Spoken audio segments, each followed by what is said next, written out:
And at 10, Ultimate Custom Night. Now that Security Breach has released and messed with the timeline once more, we know that Ultimate Custom Night was supposed to be like during.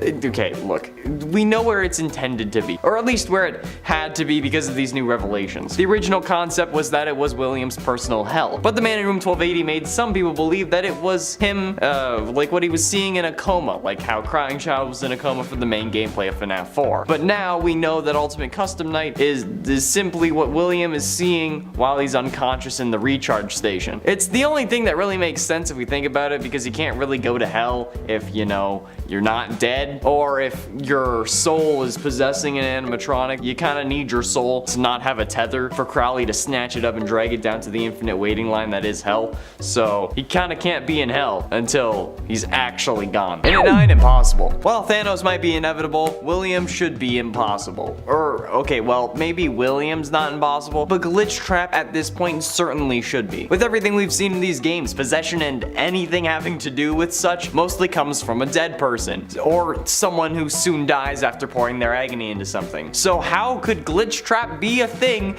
if William still has his body and the springtrap suit? Unless Help Wanted takes place after Security Breach, which is also impossible because the ending of Help Wanted is what causes us to be able to free Vanny in the good ending, or I guess the best ending. And because, Princess Quest was ported from a mobile game into arcade cabinets in this one, so after Security Breach we know that glitchtrap should be impossible, and things got complicated yet again. Great. And at 8, virus. While glitchtrap may seemingly be impossible, we do know that William in his robot form does have some form of coded virus that he can use and control, since he starts trying to take over Freddy basically instantly. And if that's the case, this could explain glitchtrap and subsequently Vanny, because if glitchtrap was just like William holding his hand to the game while it was being played or something, it kind of gets rid of the whole 2 versions of Afton thing that seemingly still mind boggles me. So it could be an explanation, but it would also imply, however, that the Vanny version of Vanessa is in fact a robot, and it would seem like there are 2 versions if we look at the rooftop ending and the Security Breach office scene where we need to escape before Vanny gets to us, because if we look at the TVs, whoever's talking can be seen, meaning that Vanessa would have to have changed awfully quickly into her Vanny suit to pull off the switch in this time. Plus it explains how he's able to control her, because she's a robot. I can't really be controlled by a computer virus, so... Well, I mean, I probably could. And at 7, future villain. After the canon ending, the blob ends up grabbing William, and then we don't know what happens to him, okay? There's unused death animations for Afton in the game files, but they are unused, so we can't really take them as canon. But in the books, Elizabeth leaves Afton for dead, so maybe that's the case here. Like, the blob stops him from leaving and assures his death, just wrings out his neck. I mean, it's certain that the antagonist wanted to be left obscure, since we kinda killed it at figuring things out this time around. But with someone new coming to take over, it's always a good idea to have multiple directions for them to go. Like how they can pretty much go anywhere with the Spider-Man movies now, thanks to No Way Home. So while we don't know for sure how Afton fits into the next game, or even if he does, after Security Breach we know that we could be seeing him again very soon. Depending on how soon the next game comes out, at least. We expect too much from the 87-day sequel that started off this thing. Scott, you shouldn't have done that. I mean, I get why you did it, because Bite of 87, but still, you shouldn't have done it. And at 6, animatronic. I've denied that William Afton is an animatronic forever. I never put him on the scariest FNAF animatronics list or whatnot because I didn't believe that he was one. He was a guy controlling a suit being kept alive by the one you should not have killed. Thus, him being a man with robotic enhancements and not an animatronic. However, now, after Security Breach, it looks like I can finally stop saying that, since from the looks of it, Burn Trap is actually dead. And while this could mean that he's allowed to be glitchtrap, William is still trying to take control of Freddy, thus us knowing that he's possessed that animatronic suit like the original 5 missing kids possessed the original 5 animatronics. It's kind of poetic, since while his jaw is visible, the rest of his body seems to have burnt up in the FNAF 6 fire, resulting in his weight being supported by the endoskeleton. That just kind of proves that he's possessed the robot. Which also makes sense with the way that he walks, since now, he shambles, and because he's not used to walking without the support of his full body and the animatronic, so he was also like a 90-year-old man at this point, so I can get why he shambles. He's fully possessed the animatronic now. Burn Trap is the first version of Springtrap or Scrap Trap or William Afton that is an animatronic. Halfway through into number 5, the inside. We know at this point that Afton has to have someone inside Fazbear Entertainment still working in his best interest. interests. The suggestion for Vanessa as night guard came from the top, meaning that they're high up, as we learned from one of the lore duffel bags, and influential enough in the company to build the pizzaplex on top of the FNAF 6 pizzeria so that William wouldn't be randomly found by some crazy kids looking for a thrill in a pizzeria. They'd be found by a crazy kid hiding inside an animatronic in a pizzeria. Since that sort of thing happens way too often in this series. Which begs the additional question, is this because they're related? Is this because they're related, they know each other, or is Afton controlling more than one person with this virus? But either way, with everything that's lining up for him, there is no way it's an accident. Oh no, not in this series. In any series, I would still find this to be a little too much,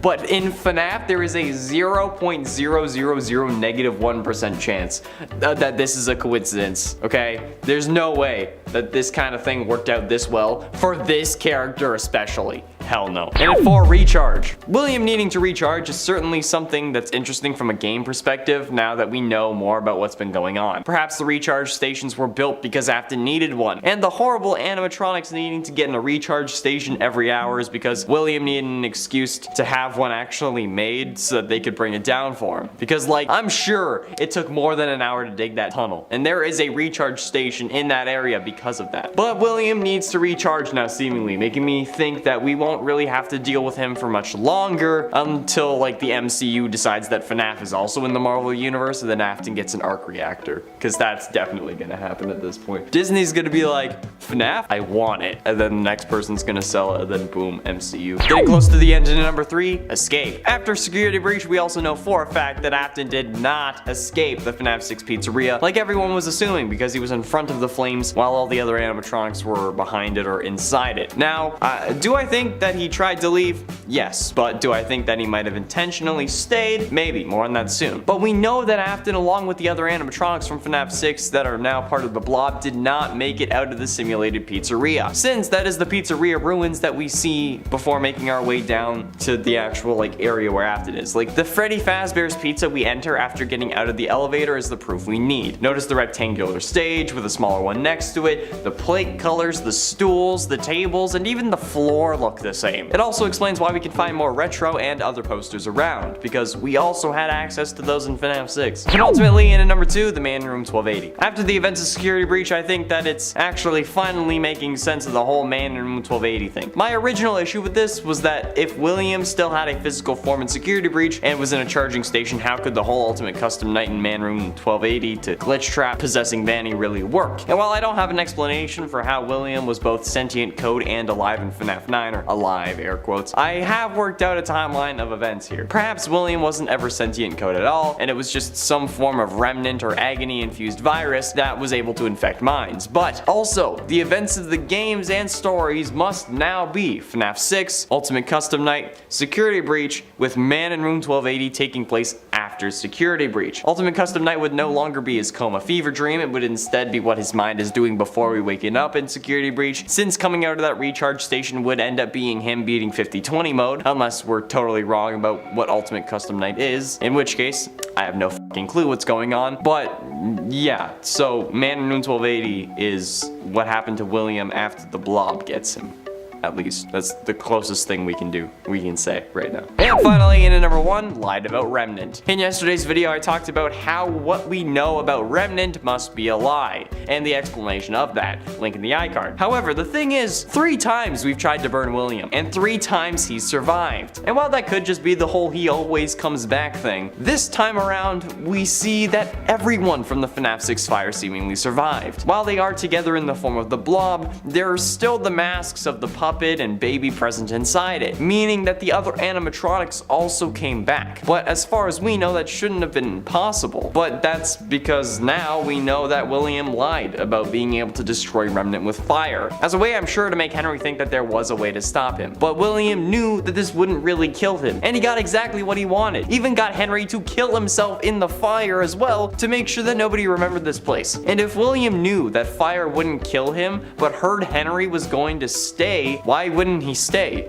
Like, if he left, Henry would have left too. And if he is able to hear the final speech like we assume, considering how Henry tells him to go to hell, he would also have heard, "And for you, my brave volunteer, who somehow found this job listing not intended for you, blah blah blah, I'm assuming you're staying, so am I," okay? William knew that he wouldn't die, but the person hunting him would have died. That's an easy way to finish off your longest adversary. You just stay put, you know you're not gonna die, you're gonna suffer a little bit, but you know you're not gonna permanently die, and you're good. F***ing genius. In a 10, Trapped. We know that thanks to Glitchtrap and the Princess Quest game that Vanessa ends up becoming almost trapped in her own mind. This is still the case after the security breach true ending, since the true ending has nothing to do with the Princess Quest minigames, meaning that Vanny after security breach is still under Glitchtrap or William's control. Now, it's up in the air as to whether Burntrap is actually dead or not, but if he is actually finally dead, I don't know if Vanny is free from his control. This is a situation we haven't really gotten much detail on, so it's entirely possible that we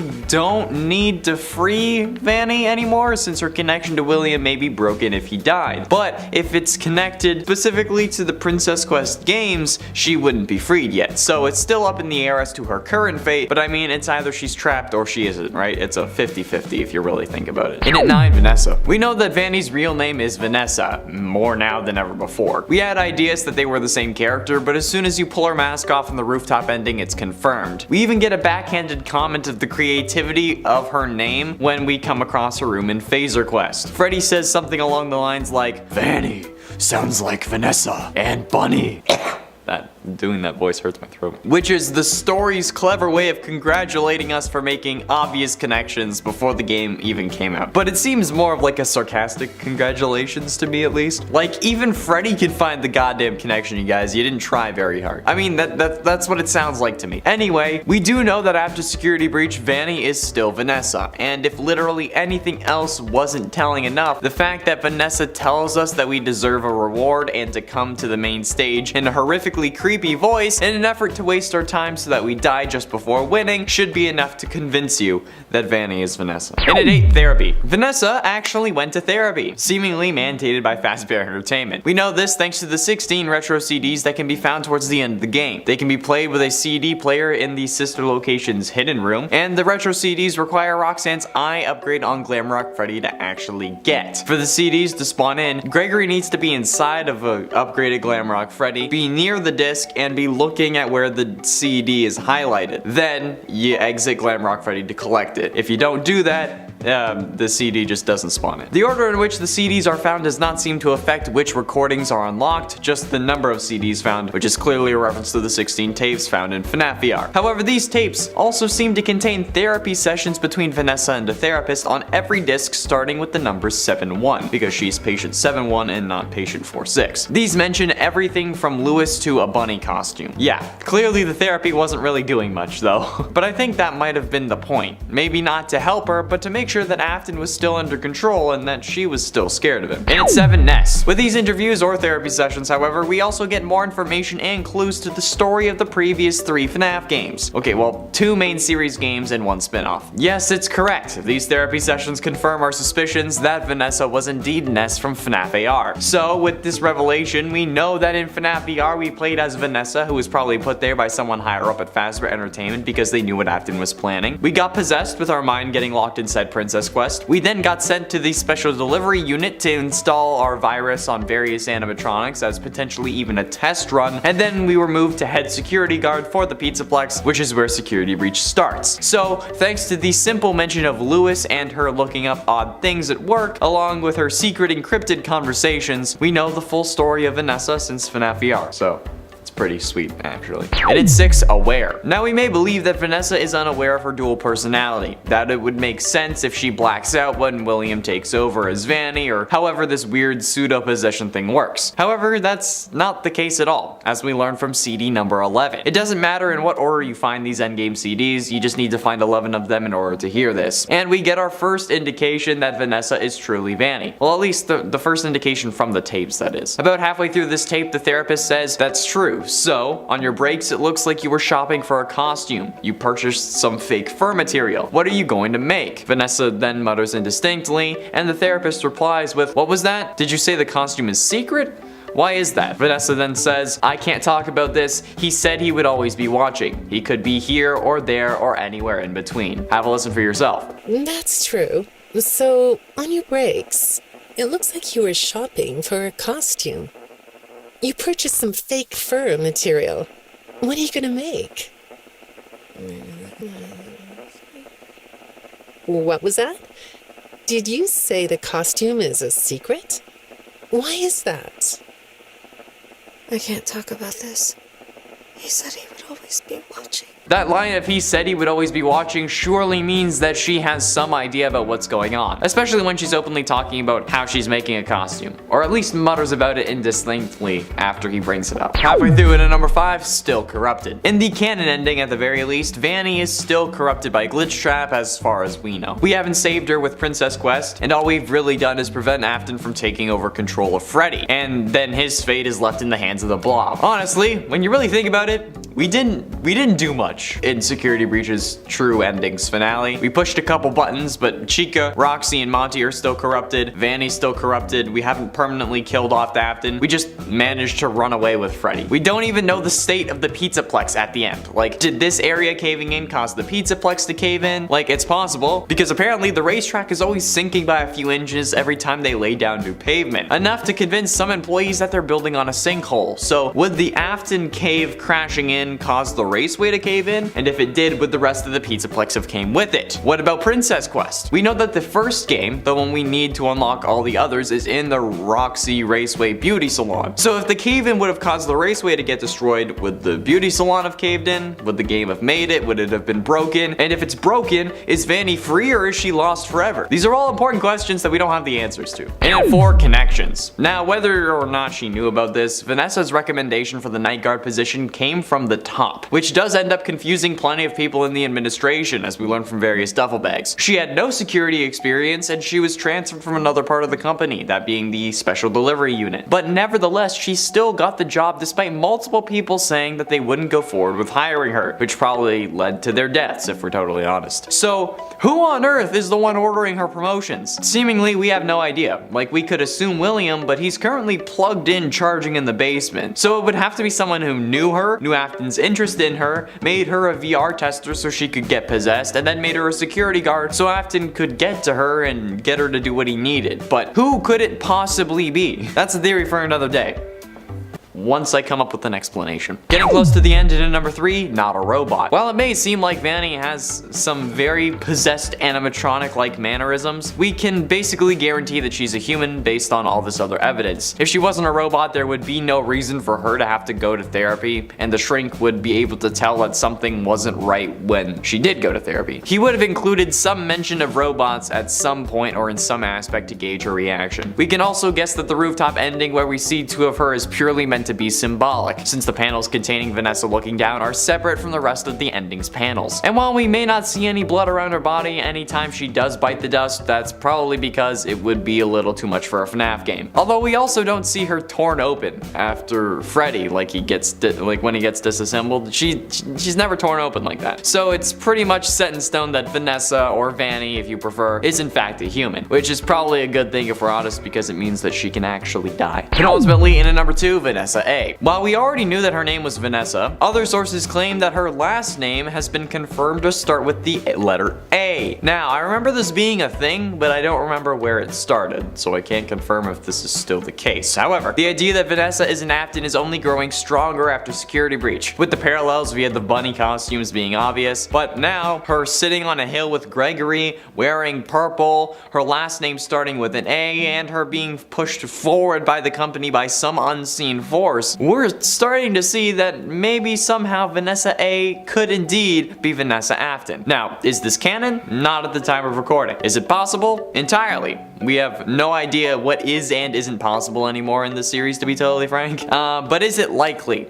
I don't know. It's also possible that Vanessa is not an Afton and that the A is just a red herring. There's also the very real possibility that the A we found was just a mistake and now it's being corrected. We don't know, but only time will tell. Finally, in at number 1, still kicking. We also know that at the time of Security Breach's true ending, Vanny is still alive, as far as we know anyway. The Pizzaplex could have caved in on her, but with how things are going and like how Afton always comes back, I think it's safe to say that Vanny is still alive. Especially since in basically every ending, she has a plan of escape. Freddy lights the place on fire and she's somehow already on the roof. Sure, she doesn't make it out alive, but had Freddy not been there, she would have. If we leave on our own, she still finds us, so she's still alive at that time. And every other time, we don't really destroy the Pizzaplex, so there's no reason for her to die. So as far as we know, and according to past trends in the FNAF sphere, FNAF universe, Vanny is indeed still alive post-Security Breach. The question is, will we be seeing her again soon, or are we going to be waiting forever to find out what really happened to her? Only whoever's taking over for Scott knows, and we don't even know who that is.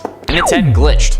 We know that at the beginning of the game, during the main show that every kid comes to the Pizzaplex for, Freddy ends up glitching and ruining the show. It's as if it was his fault that he glitched. At least it seems like that when Vanessa was blaming him. But ultimately, we assume that this glitch is the reason Freddy isn't trying to capture us. But this glitch seemingly also is what really sets this whole game in motion, and what results in the ability to end with the true ending. Since without that glitch, Gregory wouldn't have hid inside Freddy, and then he probably would have been caught and subsequently killed by Vanny, most likely. Or whatever she was doing with these kids, like using them to power Afton or whatever. In at 9, replaced. Thanks to the chat that Vanessa has with Freddy in the parts and service room, as well as the newspaper clippings we get in the van ending, we know that once Freddy leaves the Freddy Fazbear's Mega Pizzaplex, Monty ends up replacing him. I don't know why, thanks to a point later on, but my original theory was that they couldn't build another one. However, it's probably just because they knew he wasn't under Afton's control anymore, and they probably didn't want to risk getting another Freddy to do the same thing, whether it's because of the glitch alone, or if perhaps it's because Glamrock Freddy is possessed by Michael is up for debate, but if he was possessed, I doubt that they would know that. Or if Afton did know that, I guess he wouldn't want another Freddy because it wouldn't be the one with his son inside, which could also make sense. In at 8, upgraded. At the end of the true ending, we have a fully upgraded Freddy with our player character. The first time we have an animatronic on our side, and this will continue to be the case in future games, as long as we play as Gregory again, because Freddy seems to be sticking by our side, which is honestly a whole other topic for another video. Like if we do end up moving forward as Gregory with Freddy by our side, obviously he now has all the issues like hourly recharging fixed somehow, but he also has like Roxy's eyes, Monty's claws, and Chica's voice box. So we could basically do anything and the animatronics wouldn't really be able to stop us, especially because we have Monty's overpowered fists of calamity or whatever they're called. And at 7, reproduced. We now know, thanks to an interview between Dawko and someone working for Illumix, it was revealed that Illumix does indeed plan to add the Glamrock animatronics into FNAF AR Special Delivery, which opens a whole other can of lore worms that I don't really want to get into, but I guess technically I have to. Firstly, why weren't they there to begin with if these games are supposed to take place at the same time? Second, why hasn't Fazbear Entertainment shut down the Special Delivery project, especially after their Pizzaplex started getting missing children and they know that some kid ended up hacking the animatronics? No idea. And third, if they have enough materials to make a new Glamrock Freddy and ship him out to kids all over the world, why don't they remake him for the actual band instead of replacing him with Monty, like we see in the van ending? Because like I said earlier, they couldn't remake a Freddy, but now they can once they add these characters to FNAF AR, since they have to ship them out to whoever wants one. So how are they doing that if they won't rebuild one for the Pizzaplex? And at 6, good. At the end of FNAF Security Breach, luckily Freddy is still on our side, something that I thought was impossible when the game first came out. But for the first time, we have an animatronic on our side and still on our side at the end of the game. I said the games could go anywhere now with all the possibilities introduced by such a vague ending, but with an animatronic on our side, the possibilities are even grander than I originally realized. Like, the sheer possibilities, it's astronomical. This could in reality be the start of the end of FNAF. If Glamrock Freddy is set on making sure that nobody Freddy ends up vanishing because of Fazbear Entertainment again. Bro, I mean, like, imagine Glamrock Freddy, like, having like a press conference or something, telling people not to go to the Fazbear restaurants. That would be hilarious. Halfway through into number 5, possibly possessed. There's also a theory going around, or at least recently going around, that Freddy Fazbear in this game is actually possessed by the spirit of one Sir Michael Afton, the son of Purple Guy and the older brother to Crying Child, who some also believe is in this game in the form of Gregory. While this would explain the brother-like bond of the two protagonists, this theory isn't 100% confirmed, so for the moment, it's just a theory. A game theory! But the possibility of Michael Afton surviving the FNAF 6 fire and going on to possess Glamrock Freddy actually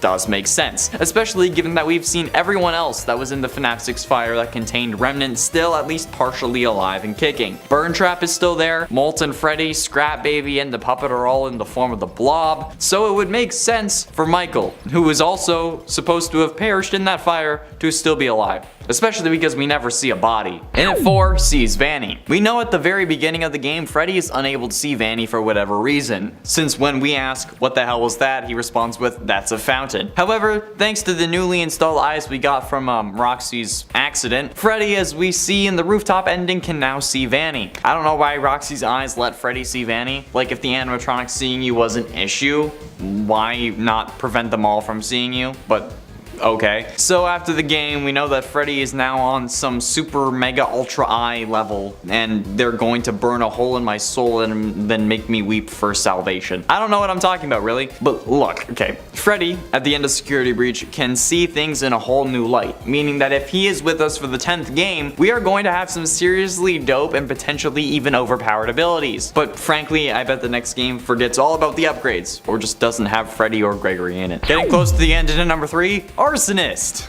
Okay, straight up, Freddy seemed a little too keen on burning down the Pizzaplex, if I'm totally honest. Don't get me wrong, we love a little arson in a video game context, but Freddy was basically looking for any excuse to burn the Pizzaplex down. He goes from, the other animatronics are trying to help you, Gregory, I'm a material girl, to burn baby burn real fast. I don't get why he flips so quickly, but like at this point he still hadn't seen Vanny in the flesh, so like maybe his programming just went berserk, or maybe something else took over, or this could have been William's plan all along. But the biggest possibility is that Freddy has just played too many FNAF games himself and figured that burning the place down would actually destroy everything inside. But ultimately, in at number 2, operational. In the end of Security Breach, Freddy is still operational, somehow. Again, despite the fact that he should need to recharge every hour. Unless the whole Afton nearly taking control of Freddy thing fixed his recharging issue, or something similar, unless they took the van, which was never shown in the ending because, you know, they had to run out of a collapsing cave. I genuinely don't know how Freddy at this point is still operational, so if any of you have any ideas or something, please let me know in the comments, because he shouldn't have been able to make it to that hill. The charger in the basement could not have been that powerful, especially because he has to get in it multiple times during that final battle. I seriously have no idea how that works.